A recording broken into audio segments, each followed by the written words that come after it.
ವಿಷಯ ಪದಾರ್ಥಗಳಲ್ಲಿ ವಿರಕ್ತಿಯನ್ನು ತಾಳಿದರೆ ನಮಗೆ ಪರಮಾತ್ಮ ಹತ್ತಿರವಾಗ್ತಾನೆ.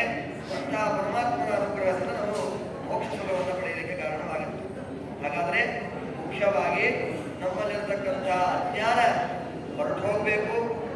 ಮತ್ತಷ್ಟೇ ಅಲ್ಲದೆ ತನ್ಮೂಲಕವಾಗಿ ತತ್ವಜ್ಞಾನ ಸಂಪಾದನೆ ಮಾಡಿಕೊಳ್ಳಬೇಕು ಅಂತಂದರೆ ಮುಖ್ಯವಾಗಿ ಒಬ್ಬ ಗುರುಗಳ ಅನುಗ್ರಹ ಅವಶ್ಯವಾಗಿ ಬೇಕೇ ಬೇಕು. ಅದರಿಂದ ಅಜ್ಞಾನ ಅದನ್ನು ಕೊಡೋರು ಯಾರು? ಗುರುವಿನ ಮುಖಾಂತರವಾಗಿ ಪರಮಾತ್ಮನೇ ಕೊಡ್ತಾರೆ. ಜ್ಞಾನದೋ ವಿಷ್ಣು ಜ್ಞಾನಿನ ಮೋಕ್ಷದಷ್ಟ ಸಹ. ಆಯಿತು, ತತ್ವಜ್ಞಾನವನ್ನೇನೋ ಪಡೆದುಕೊಂಡ್ವಿ. ಅಂತಹ ತತ್ವಜ್ಞಾನ ಪಡೆದುಕೊಂಡ ಮೇಲೆ ಭಗವಂತ ಅವರಿಗೆ ಮೋಕ್ಷವನ್ನು ಕೂಡ ಕೊಟ್ಟೇ ಕೊಡ್ತಾರೆ.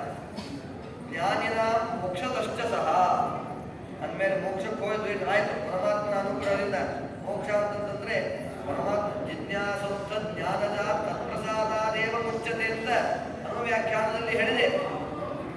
ಭಗವಂತನ ಕುರಿತು ಮತ್ತು ತತ್ವ ಜಿಜ್ಞಾಸೆ ಮಾಡಬೇಕು. ಭಗವಂತನ ಬ್ರಹ್ಮ ಜಿಜ್ಞಾಸೆ, ಪರಮಾತ್ಮನ ತಿಳ್ಕೊಳ್ಬೇಕು ಅನ್ನುವಂಥ ಜಿಜ್ಞಾಸೆ ಮಾಡಬೇಕು. ಅನಂತರದಲ್ಲಿ ಭಗವಂತನ ಕುರಿತು ತತ್ವಜ್ಞಾನವನ್ನು ಪಡೆದುಕೊಳ್ಬೇಕು.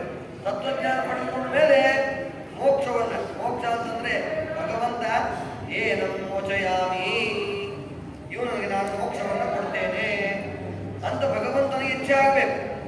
ಆ ನಿಟ್ಟಿನಲ್ಲಿ ಇಚ್ಛೆ ಆದರೆ ಆವಾಗ ನಮಗೆ ಮೋಕ್ಷ ಅನ್ನುವಂಥದ್ದು ಆಗಬೇಕು. ಹಾಗಾದರೆ ಭಗವಂತನ ಪೂರ್ಣ ಅನುಗ್ರಹ ಆಗಬೇಕು. ಅವನಿಗೆ ಇವನಿಗೆ ಮೋಕ್ಷ ಕೊಡ್ತೇನೆ ಎನ್ನುವಂಥ ಇಚ್ಛೆ ಭಗವಂತನಿಗೆ ಬರುವಷ್ಟರ ಮಟ್ಟಿಗೆ ನಮ್ಮಲ್ಲಿ ನಿರಂತರವಾದ ಭಗವಂತನ ಕುರಿತು ತತ್ವಜ್ಞಾನವನ್ನು, ಜ್ಞಾನಪೂರ್ವಕವಾದ ಭಕ್ತಿಯನ್ನು ನಾವು ಮಾಡಿ